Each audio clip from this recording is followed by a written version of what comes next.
పండ్లల్లో నెంబర్ 1 పండు అంటే జామ పండు. ఎందుకు? రీజన్ చెప్పాలి కదా. ఊరికే జామ పండు గొప్పదంటే ఎందుకు గొప్పది? ఇందులో ఎవ్వరు మోసం చేయడానికి జామకాయకి లేదండి అసలు. అన్ని కలుషితమైనవి, ఒక జామకాయ కలుషితం కాలేదు.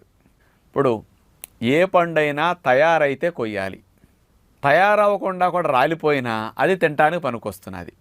నిమ్మ పండు గాలికి రాలింది, నిమ్మకాయ రాలిపోయింది, దాని కార్బైడ్ వేస్తే ముగ్గుతుంది, నిమ్మరసం పిండుకోవడానికి మళ్ళీ మార్కెట్కి లేత పిందులు పెడితే కొండవు, అందుకని దాని కార్బైడ్ వేస్తే రంగు వచ్చేస్తుంది, పైన కొనేస్తాడు.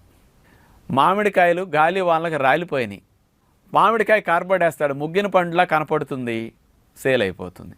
అరటికాయ ఇంకొక రోజులు, నెల 15 రోజులు ఉంటే కానీ చెట్టును తయారు కాదు, కానీ ఈలోపు గాలికి ఇరిగిపోయింది చెట్టు, ఆ అరటికాయలను కోసుకొచ్చి కార్బైడ్ వేసి అమ్మేస్తాడు. అంతే. బత్తాయిలంతే, కమలాలంతే.